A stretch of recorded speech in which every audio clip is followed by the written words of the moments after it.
اس کے زخموں پہ مرہم رکھنے گیا تھا. مجھے کہا گیا کہ گورنر صاحب کسی کی موت کے بدلے فقط صرف پلاٹ دے رہے ہیں. تو میرے نادان بھائی، کیونکہ یہ بات میئر کراچی نے کی، میں تو آپ کو پڑھا لکھا آدمی سمجھتا ہوں، بیرسٹر ہیں آپ نے بڑی چھوٹی بات کی. کیا سندھ حکومت، سندھ گورنمنٹ جب کوئی پولیس والا یا کوئی فائر بریگیڈ کا شخص اپنی ڈیوٹی سر انجام دیتے ہوئے اگر شہید ہو جاتا ہے، دنیا سے چلا جاتا ہے، تو کیا اس کو معاوضہ نہیں دیا جاتا؟ تو کیا آپ اس جان کا معاوضہ دے رہے ہوتے؟ نہیں، آپ اس کے اہل خانہ اور لواحقین کے زخموں پہ مرہم رکھ رہے ہوتے ہیں. اور یہ کام تو میں نے ذاتی حیثیت میں شروع کیا ہے. میرے ساتھ کیپٹن صاحب آئے ہوئے ہیں. آج 2 بچیاں ہیں، دونوں کو 80-80 گز کا پلاٹ دینے کے لیے ہم لے کر آئے ہیں.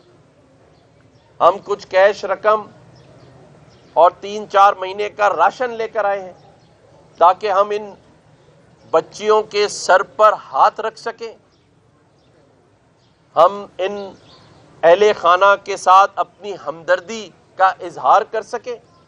اسی لیے میں نے 12 اپریل کو کراچی بھر سے ڈمپر ٹینکر تلے ایکسیڈنٹ میں شہید ہو جانے والے اہل خانہ کو گورنر ہاؤس میں بلایا ہے 2 بجے کہ آئیں، بتائیں کہ ہم آپ کے ساتھ کیسے، جو لواحقین ہیں، جس کے ماں باپ چلے گئے، کسی کا بیٹا چلا گیا، اس کے ساتھ ہم کیسے اس کے غم میں شریک ہو سکتے. میں نے تو کبھی یہ نہیں سوچا کہ کسی کی جان کا معاوضہ فقط پلاٹ ہے. ہم کیسے کسی کے زخموں پہ نمک چھڑک سکتے ہیں؟ لیکن مجھے بتائیں، یہاں کے لواحقین بتا دیں کہ کیا کوئی آیا ان کے زخموں پہ مرہم رکھنے؟ پھر مجھے کہتے ہیں کہ میرا کام نہیں ہے. ہاں، میرا کام نہیں ہے، لیکن اگر کوئی نہیں کر رہا تو میں اس کراچی کا بیٹا ہوں. مجھے اس کراچی نے بہت کچھ دیا ہے. میں تنقید سن رہا ہوں، کبھی افطار ڈنر پہ تنقید سن رہا ہوں، آج آئی ٹی کیوں بچوں کو سکھا رہے ہو اس پہ تنقید سن رہا ہوں. آج میں جواب نہیں دینا چاہتا تھا میئر کراچی مرتضیٰ وہاب کی باتوں کا، کیونکہ سندھ میں اور بھی میئر ہیں، بخدا مجھے ان کے نام نہیں پتا. مجھے بات کرنی ہوگی تو میں صدر مملکت سے کروں گا، کیونکہ بحیثیت گورنر سندھ میں صدر مملکت کو جواب دہ ہوں. مجھے آپ کا نام صرف اس لیے پتا ہے کہ آپ میرے ذاتی وکیل ہیں. آج آپ نے کہا کہ گورنر پروٹوکول میں مرسڈیز میں گھومتا ہے. آپ کی نظر مرسڈیز پر ہے، آپ اتنی لمبی لمبی پریس کانفرنس کر رہے ہیں، کام بھی کر لو بھائی. اور مجھے تو نہیں پتا بحیثیت میئر آپ صبح چنچی پر جاتے ہیں کیا آفس؟ آپ بھی کسی گاڑی پر جاتے ہوں گے. لیکن اگر آپ کو میری مرسڈیز پہ اعتراض ہے تو آ جائیں کل گورنر ہاؤس، موٹر سائیکل پہ دونوں چلتے ہیں، میں چلاؤں گا، آپ پیچھے بیٹھ جائیے گا، کراچی گھومتے ہیں روزانہ.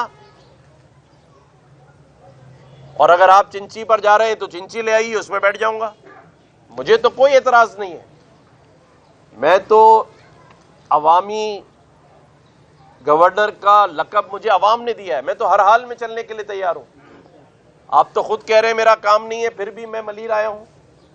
میں یوسف گوٹ گیا، میں اورنگی، کورنگی، لیاقت آباد، لیاری پورے رمضان گھومتا پھرتا رہا ہوں بھائی. تو ہمیں نہ سکھائیں.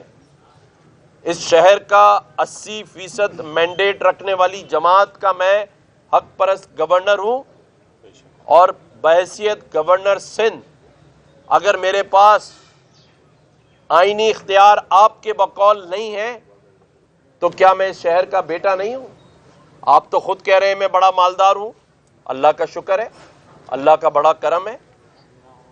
میں پیسے بنانے نہیں آیا.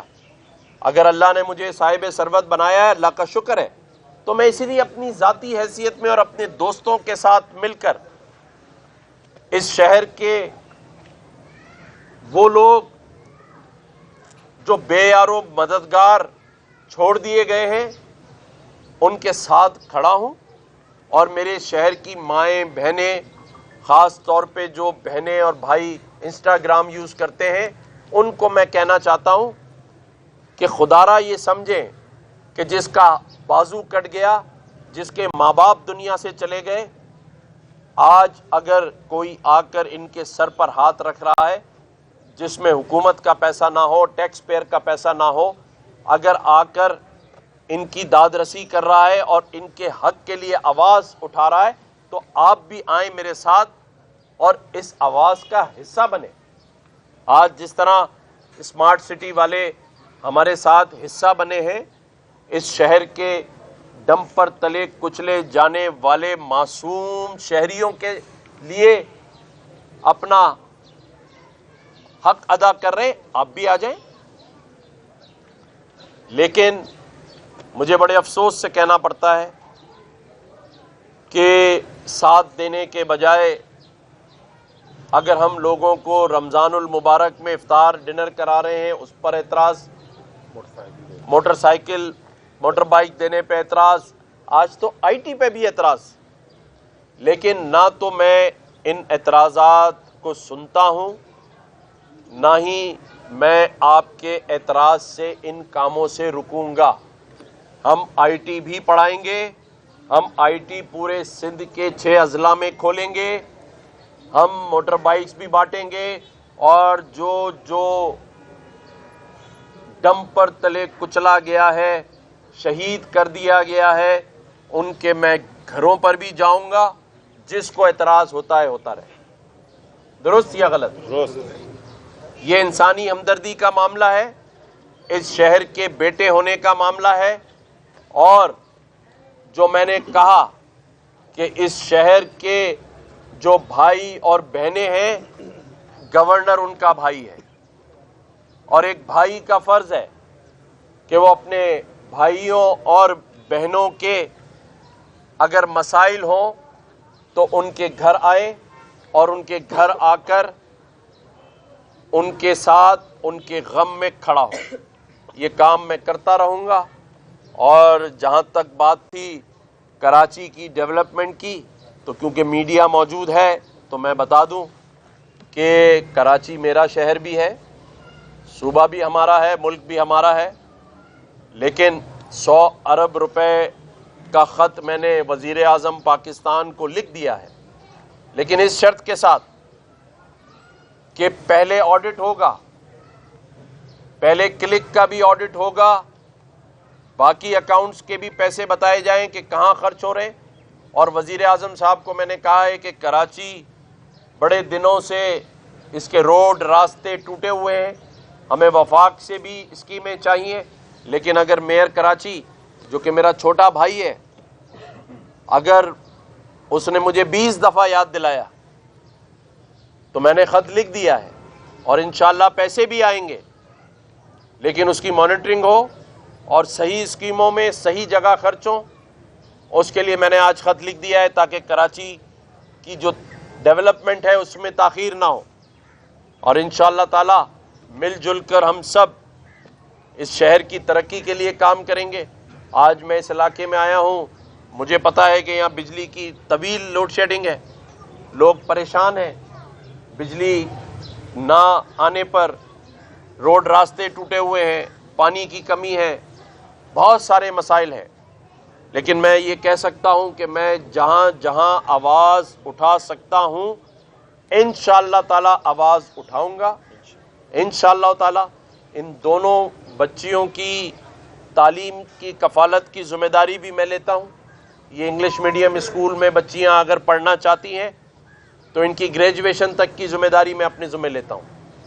اور اسی طرح سے اس شہر میں جہاں جہاں مظلوم آواز دے گا ان کا یہ گورنر بھائی ان کے ساتھ کھڑا ہے, کھڑا رہے گا, نہ کسی کی تنقید سے ہٹوں گا، نہ کسی کی تنقید سے ڈروں گا. یہ عہدے آنے جانے ہیں، عہدوں کا ڈر نہ دیں. یہ منصب اللہ دیتا ہے اور مجھے اللہ تعالیٰ کی ذات پر پوری امید ہے کہ میں انصاف کے ساتھ، محبت کے ساتھ اور پیار کے ساتھ اپنے لوگوں کے لیے کام کر رہا ہوں اور انشاءاللہ تعالی کام کرتا رہوں گا. کیسے آپ ٹھیک ہیں؟ جی اللہ کا شکر. ڈاکٹر صاحب آپ اتنے کمزور گورنر ہیں کہ ابھی تک ڈمپر سے اتنے لوگ مر رہے ہیں لیکن آپ رکوا نہیں چلے، ہر جگہ جا رہے ہیں لیکن یہ ڈمپر جو ہے ڈمپر جلدی کرتے رہے، لوگ کراچی والے جو شہری وہ مر رہے ہیں، کب تک ان پر پابندی عائد کروائیں گے یا چلتے رہیں گے اسی طرح؟ دیکھیں آپ بڑے سیزنڈ صحافی ہیں اور مجھے افسوس ہوا آپ کے سوال پر کہ آپ مجھے کہہ رہے ہیں کہ میں کیسے رکواؤں. آپ نے اپنی سندھ حکومت کا بیان نہیں سنا کہ وہ کہہ رہے ہیں کہ یہ گورنر کا اختیار ہی نہیں ہے کہ وہ ڈی آئی جی سے بات کرے. گورنر کا اختیار نہیں، وہ تو خود کہہ رہے ہیں. میں تو کہہ رہا ہوں میں با اختیار ہوں، اسی لیے تو میں یہاں کھڑا ہوں. بات یہ ہے کہ جن کا کام ہے وہ کام کریں. انتظامیہ کو بار بار میں نے کہا ہے، میں کہہ سکتا ہوں، میں کسی کا کان پکڑ نہیں سکتا، میں صرف کہہ سکتا ہوں، خط لکھ سکتا ہوں، میڈیا پر آواز اٹھا سکتا ہوں، عوام کے ساتھ آواز بن کر ان کے ساتھ کھڑا ہو سکتا ہوں. میں نے آئی جی صاحب کو خط لکھا، میں نے چیف منسٹر کو خط لکھا، میں نے صدر مملکت کو خط لکھا، میں نے سندھ ہائی کورٹ کے چیف جسٹس صاحبان کو 2 خط لکھے اور پھر آخری خط میں نے چیف جسٹس آف پاکستان کو لکھا ہے. اب آپ کہتے ہیں تو میں آپ کو بھی لکھ دیتا ہوں. مجھے بتا دیجیے گا ذرا، آئی ٹی کے حوالے سے میئر صاحب نے ٹھیک بھی کیا اور اس کے ساتھ یہ کہا گورنر صاحب کہ آپ کو جو بات کرنی ہو وہ چیف منسٹر سے کریں یا صدر مملکت سے کریں، وہ مجھ سے بات کریں گے. میں ڈائریکٹلی ان کی جواب دینے کا نہ پابند ہوں اور نہ میں دوں گا. گورنر صاحب یہ بتائے گا کہ جو یہ مرتضیٰ صاحب ہیں انہوں نے یہ کہا ہے کہ سابقہ میئر کے دور میں نالوں پر چائنا کٹنگ کی گئی، کراچی کا انفراسٹرکچر خراب کیا گیا. کیا اس حوالے سے اگر وہ کوئی کارروائی کرتے ہیں تو آپ ان کی مدد کریں گے؟ یہ اس حوالے سے بھی آپ آواز اٹھائیں گے؟ دیکھیں انہوں نے مجھے کہا ہے کہ میں 100 ارب کے لیے گھنٹی بجا رہا ہوں، تو وہ چائنا کٹنگ کے لیے بھی گھنٹی بجائیں. اگر ان کے پاس کوئی ثبوت ہے تو لے کر آئیں. میں گورنر سب کا ہوں، پیپلز پارٹی کا بھی گورنر ہوں، عوام کا بھی گورنر ہوں، تمام سیاسی جماعتوں کا گورنر ہوں. میں نے تو کبھی منع نہیں کیا، لیکن جتنی انرجی وہ پریس کانفرنس میں خرچ کر رہے ہیں، جتنا ٹائم وہ پریس کانفرنس میں لگا رہے ہیں، اتنا کام پر لگائیں نا. لے آئیں چائنا کٹنگ کل میرے پاس. ویسے بھی وہ چنچی پہ آفس جاتے ہیں، میں ان کو موٹر سائیکل پہ لے جاؤں گا، دکھائیں مجھے لے جا کے. اچھا ڈاکٹر صاحب یہ بھی شامل کیجیے گا کہ فاروق ستار صاحب کو بھی بہت تنقید کا نشانہ بنایا جا رہا ہے اور ان پر یہ بتایا جاتا ہے کہ وہ آپ کے ترجمان بنے ہوئے ہیں، اس پہ آپ کیا کہیں گے؟ دیکھیں فاروق ستار بھائی نے ایک بات بڑی اچھی کی کہ فوزیہ وہاب صاحبہ مرحوم جو کہ میری بھی بہن ہے اور اس بہن کے مجھ پہ تو ذاتی احسانات بھی ہیں، وہ انتہائی شفقت سے، دھیمے لہجے میں اور اپنے جو سامنے والے ہوتے تھے ان سے بھی بڑی عزت سے بات کرتی تھیں. ہم سبھی جانتے ہیں، مجھ سے سب اتفاق کریں گے کہ ڈاکٹر فاروق ستار بھائی ایک ایسے منجھے ہوئے ایماندار اس پاکستان کے سیاستدان ہیں جن کی ہر چھوٹا بڑا عزت کرتا ہے. اگر وہ مجھے فاروق ستار کو یہ کہیں کہ وہ میرے ترجمان ہیں تو پھر میں کہتا ہوں کہ مرتضیٰ وہاب کی سیاسی تربیت نہیں ہوئی، اسے اپنی والدہ سے سیکھنا چاہیے.